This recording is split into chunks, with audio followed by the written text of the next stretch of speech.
Do you see a moment, a Sumter moment, where all of a sudden both parties, people just start to say, I don't want anything to do with that, and they come together for a libertarian? Well, that's the way the Soviet Union fell, without a shot being fired. When people in the government realized that they were undermining the bases for human happiness, human prosperity, and in the case of the Soviet Union, even human survival.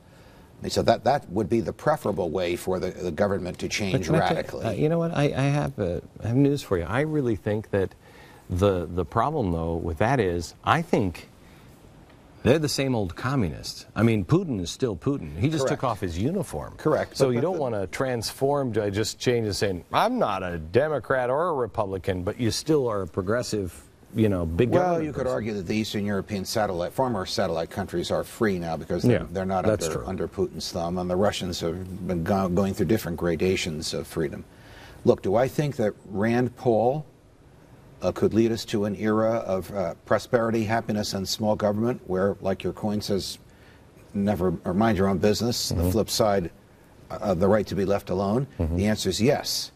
That will presume that there is a constituency for that, and that people are elected to Congress who agree with that. But just having a president in the White House who would shy away from power rather than use it to his own ends would be something the likes of which the country hasn't seen in 175 years. Do we get there? I think we can get there. I think Americans are getting to the point where they have had enough. 70% of Republicans saying we don't like the big government leadership that we've had. You more optimistic, less optimistic with who you see in Washington and what you hear from people? I am pessimistic with the people that are in Washington. I am optimistic that a significant change can happen in 2016 because it is so bad in 2013. And it's going to get worse in 2014 and 2015 as Obamacare comes off the horizon and into our bedrooms. I think these networks, I don't think the majority of them, these news people and everything else, I don't think they have any clue as to what's about to happen. I think we're about to endure some of the most trying times in the post-World War II era, and the electorate will react to that in 2016 by moving in huge numbers in the direction of a libertarian or libertarian-minded candidate, someone like Rand Paul. Does he bomb Syria? Rand Paul? No. This president.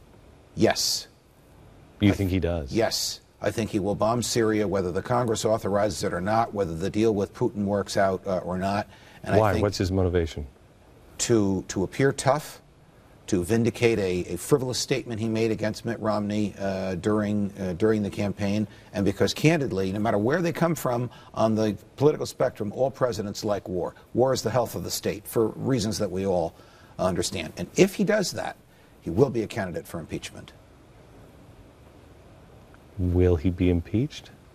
Probably not. He'll be a candidate for impeachment. I don't know if the party that currently runs the House of Representatives has the fortitude to do it. You think John Boehner has the fortitude? No. But I don't know if he'll be the speaker a year and a half from now. I don't know if John Boehner will be the speaker. I mean, I hear he is in real trouble. I mean, I hear he is.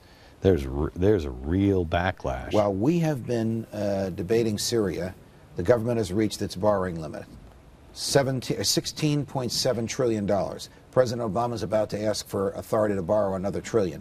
When John Boehner says to the Republicans, you got to vote in favor of this, it will be the last straw to his speakership. Okay.